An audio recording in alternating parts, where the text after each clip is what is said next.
Good day everyone and welcome back to the channel. Today we're going to be discussing and reviewing the much anticipated Snyder Cut or Zack Snyder's Justice League. Of course this was a 4-hour movie. I'll try to make this video short and sweet. Instead of reviewing the whole thing, I'll just go through character and note some of the changes and give my final thoughts, and I'll mention the big changes as well. So let's begin. The first thing to mention is this movie has chapters. There's actually 7 chapters. So the first one is called Don't Count on It Batman. The second one is The Age of Heroes. The third one is Beloved Mother, Beloved Son. Chapter 4 is Change Machine. Chapter 5 is All the King's Horses. Chapter 6 is Something Darker. And of course chapter 7 would be the epilogue. So first things first, let's discuss Batman. So the major changes to the story with regards to Batman this time around is of course we don't have Batman building this sonic cannon like the old one with the annoying sounds to get rid of the parody ones. That whole plot is cut out. We get less of the corny Batman jokes like in the original one as well. We don't get those. So we get more Batman that is, and more Bruce Wayne being a leader.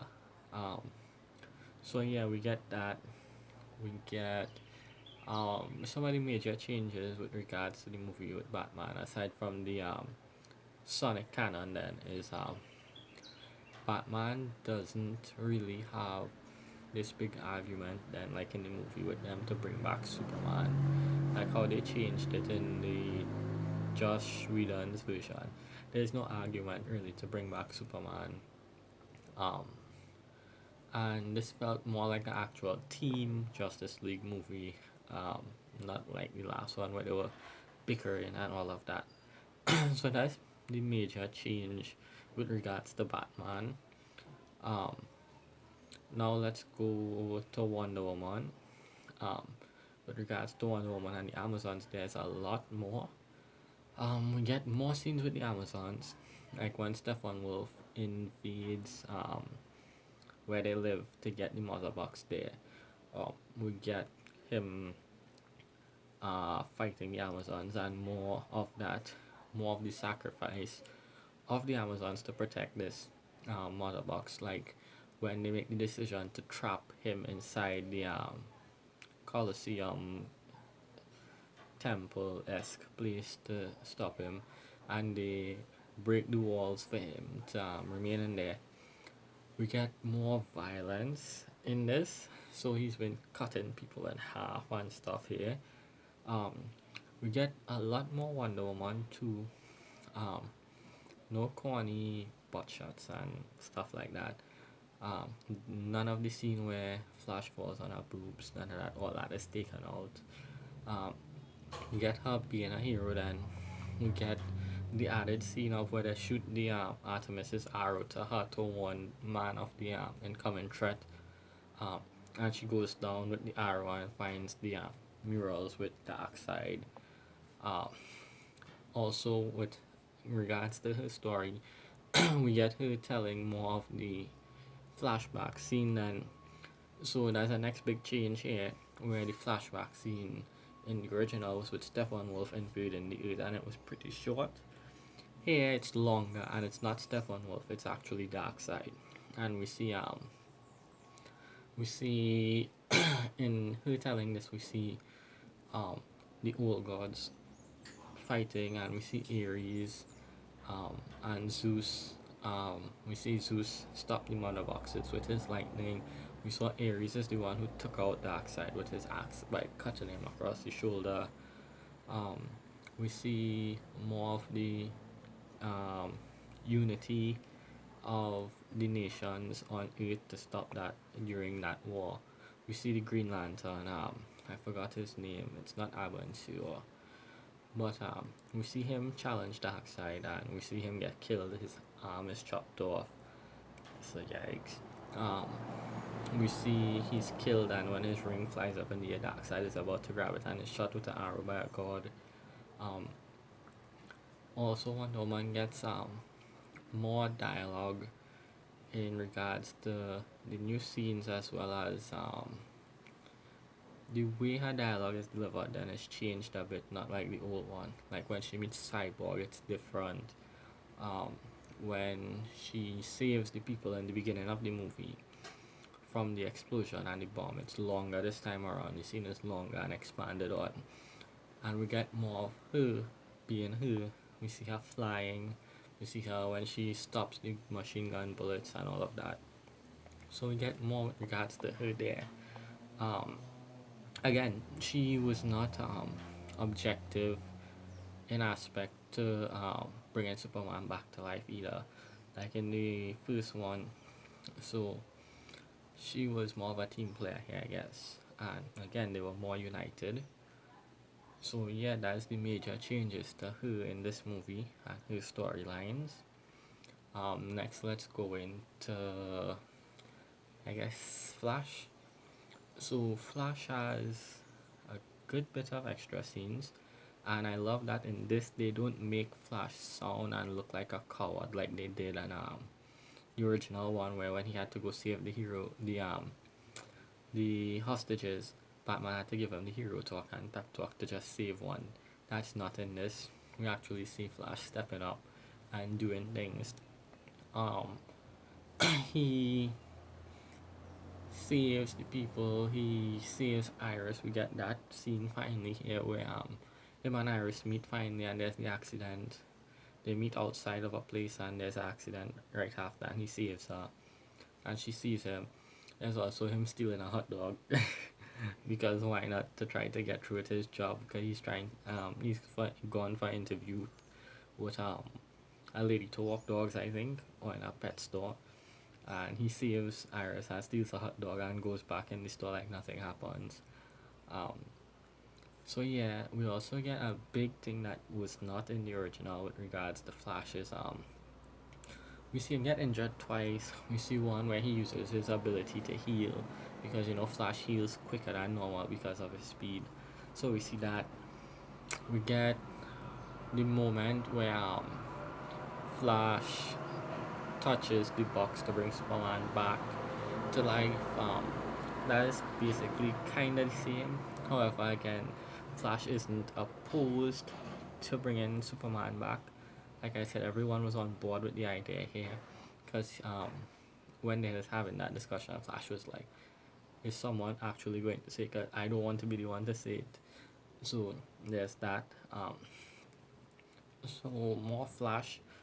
We also get the big thing, which is the Speed Force in this movie. We get a glimpse of the Speed Force, because Flash mentions throughout the movie a few times that he could create a charge, or when he runs past the speed of light, time goes wonky. He hinting that he could travel back in time, and we get a glimpse of this later on in the movie at the ending, when they initially feel, because Flash is too late because he's shot, and then he heals and he runs around and he goes to save to touch Vic to send him inside the mother box. Then in doing so and running, he reverses time and reaches in time this time. Um, so that was good. We get hints and more. This is more set up to the Flash movie too, because now we know his power, which we already knew. But I mean, in context of what the movie would be like, and people who may not have seen it and was expecting things like that way back in 2017, this would have been way better explaining Flash's abilities. Um, we also get Flash doing some other stuff. He has some of his normal one-liners here. Like when they're digging up Superman's grave, we see it wasn't just Victor and Flash doing it, Cyborg and Flash. It was both of them as well as the entire team. So more emphasis on the team aspect than I guess in this movie.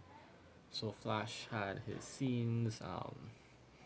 Again, very good added scenes that were needed, that were cut out before. I'm glad they brought it back. Um, Cyborg. Now, Cyborg had a ton of extra scenes, a ton. Cyborg at the heart of the show is the heart of the show. Um, we get his backstory now officially. Why he turned into Cyborg. We see the accident. We saw a bit of his past playing with Gotham High um, football. We saw a bit of him being kind and helpful before the accident. I molded him in a way so that when he became this superhuman, then he carried those traits across. We get more of the relationship between him and his dad here. Um, of course, his dad dies in this one, whereas in the next one he doesn't, but he dies here. Um, and of course, we get more scenes with the mother box here.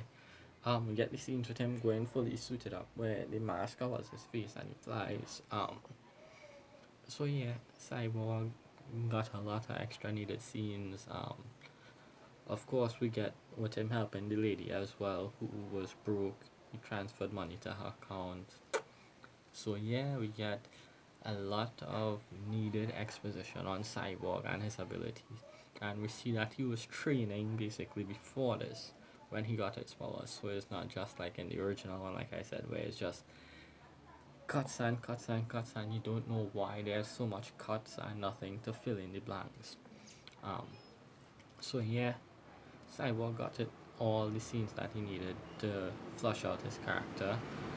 Um, so that's that. Next, we could maybe discuss Aquaman. Same thing with Wonder Woman. Aquaman got more scenes. William Dafoe was in his scenes. With Atlantis, we got more of the fight with them underwater. With Stephen Wolf, Amber Heard is in this. Boo. But let's leave that for now. That being said, the Aquaman scene was pretty good. You get more of Arthur. Again, nobody is like previously disagreeing really with the Superman idea. He's all for it. He's on board, except when it actually happens and he starts freaking out. But yeah, everything was added in, like expanded upon when he went to Atlantis to get his armor and the trident. We had more explanation on that. When he goes down for the mother box, we get expanded on the fight with him and Stefan Wolf, kinda. So there's way more in that aspect. Um, we also get some more with him being taken out. That being corny lines with him sitting on the lasso of justice and being all Duffy kind of corny with Wonder Woman thinking he's going to die. Um, you know, that isn't in this cut. Um, most of the jokey jokes that were over the top were taken out, like Batman bleeding, saying he feels it or whatever. That was taken out too. Um, so yeah, we got something else that I'm trying to remember that I can't.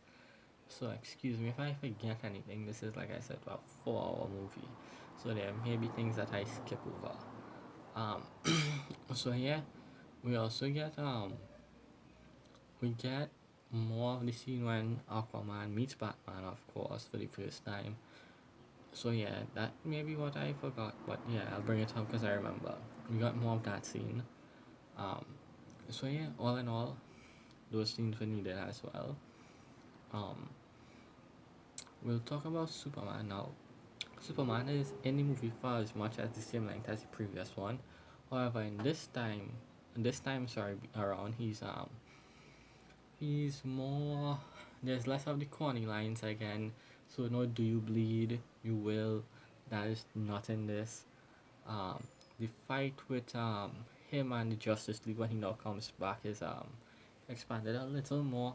Like there's the scene where Flash tries to charge him and he dodges, and Flash spears Aquaman into the stairs, and at the end, Aquaman is pointing at him like Flash had like you, and Flash is like I'm sorry, but there's that the scene with Lois and the that is a bit different from how it was. Alfred didn't really bring Lois to them in that fight. So a lot changed. We see Superman has the cape, not the cape, but the entire black suit, black cape included in this cut. We also get when he's fighting Stephen Wolf. It's different. There's no corny lines in that, like just the justice line he used in the old one. Um, he's more brutal in this one as well, where when he's fighting him, he uses his heat vision and cuts off like half of Stephen Wolf's head, which is his horn, but that is like part of his head. So yeah, he cuts that off. Um, so yeah, he does that. He punches him a lot, like he's going to kill him. He separates the Unity with Cyborg, like in the first one, but a little changes here and there. Um, Same thing with that. Just a callback to Cyborg part. Cyborg is the one who jacks into the Unity, like I said, when Flash speeds past and runs into him using the Speed Force. We get expanded on that with Cyborg in the Unity, but that aside, Superman helps him break it. We also get no CGI mustache Superman. So yeah. But yeah, Superman was in it for about almost the same amount of time. Or there's no scene with Superman lifting up a building to save a family, or Flash doing the same with the van. That's totally out of this. Um, Same with regards of the big area that they are protecting. And well, that's definitely was set up on. There's no flowery things when it's destroyed. But moving on now, to the final Justice League, I guess, who had two scenes alone really, and that would be Martian Manhunter, who shows up in this. And of course, his first scene is he's transformed into Martha, and he's trying to basically speak. He's speaking to Lois, trying to guide her or give her that kick in the butt she needs to get back out there and start working and doing what she needs to do. And the second is at the end where he comes and speaks to Bruce and tell him he's here to help. Um, so yeah, that's basically two quick scenes with Martian Manhunter. I like his design a lot. Um, so yeah, now let's talk about all the apocalypse, dark side aspects of everything now. So in this movie, we get Darkseid. Finally, I love Darkseid's design. We see Darkseid on Apocalypse. We see him with Granny Goodness and the Sword. Um, we get not just Darkseid, but of course Stephen Wolf's design is different. The story is different, of course, with regards to Stephen Wolf here, where he's trying to communicate with Darkseid, and this time they mention the anti-life equation, and it's here on Earth. Um, so there's that. Um, Again, with regards to Darkseid and Stephen Wolf and that whole part of the story, in this one at the end of the movie, Stephen Wolf is killed. Aquaman stabs him through the chest. Superman punches him up in the air, and Wonder Woman, being a badass, cuts off his head and flies through the boom tube and lands by Darkseid's foot, and he crushes it. Um, and basically, we get Darkseid saying to prepare his armada, he's going to Earth. So again, more setup for what would have been a three-parter movie, because we know Zack wanted to do three Justice League movies. I'm hoping HBO Max and Warner and AT&T bring him back to complete it. So yeah, that was basically Darkseid. I don't want to spoil too much of the movie, so that's why I'm skipping over certain things. I want you all to see it to be hyped. Even though this is a spoiler review, I still think there's certain things you all would need to see to experience. I don't want to spoil it. So yeah, there's also the whole thing with lastly the Knightmare Scene. So the Knightmare Scene in this movie is different, where it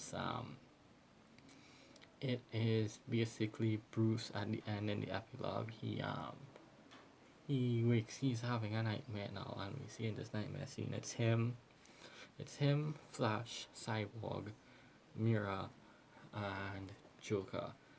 And apparently Lois is dead because she was the key. She died. Mira is mad. She wants to kill Superman. Superman killed Arthur. Um, we see Flash in his costume with the helmet and stuff. that we saw from BVS when he ran back in time. We see Joker. See, Joker merch. Joker merch. I love Joker. I really want more of Leto's Joker and Batman. Yeah, and we get the interaction between Joker and Batman, and it hints towards the death of the Robin. Um, I really hope we get that story with the same both of them, but get hints of it. Um, so yeah, we discuss it. Like I said, I don't want to spoil much, even though it's a spoiler review. So yeah, um, we get that, and of course, we get a lot of other things with regards to the ending. With Luther getting away from prison, and he gets Deathstroke to come to him. He gives Deathstroke Batman's real identity being Bruce Wayne. So set up for Legion of Doom more so. Um, but yeah, all in all, I think this was a great upgrade from the original. Like I said, this 4 hours added a lot of missing scenes because in the first movie, um, okay, before we get into that, comparison time. So I'll just compare now. Comparison time. In the original movie, there was a lot of scenes in the movie that felt like they were missing because they were cut really badly. So we would jump from one scene to the next and be kinda wondering why certain things are happening or things like that. This movie is more connected. It flows better. Story wise, it flows better. The elements connect better. Um, we get more characters in this one. Look, we get Ryan Choi in this one. Um, of course, the Atom, but we get him. We get more character development for all of our characters that we love so much, and we get a lot of other things. Like I said, we don't have the Sonic canon aspect like the last one. We have actual deaths here. We see people being slaughtered and killed and heads crushed and people cut in half and stuff. So it's darker, of course, because it's rated R. We have a few F bombs in here, but all in all, I think it was a big upgrade from the original or Joss this league. Um, but again, in my opinion, I would give this movie like a 4 out of, no, not 4. Why would I say 4? 4.5 or 5 out of 5. Of course, there's certain things that I didn't like there. Some of the scenes had unnecessary slow motion. Don't come for me, fans. I'm a huge fan like you all. I've been preaching and praying for the Snyder Cut and supporting online since the beginning of it. I just feel some of the slow mo scenes were unneeded. But aside from that, 4.5, 5 out of 5. One way to describe this movie as epic. It's a masterpiece. And from me to y'all, as a fan, I hope y'all enjoy this movie. I thank Zack Snyder for finally being able to drop this. And yeah, this is the end of that spoiler review. Again, I left out things because I want you all to see it for yourself without mentioning it. So yeah, I hope you all enjoyed this, and I'll see you all again. Bye.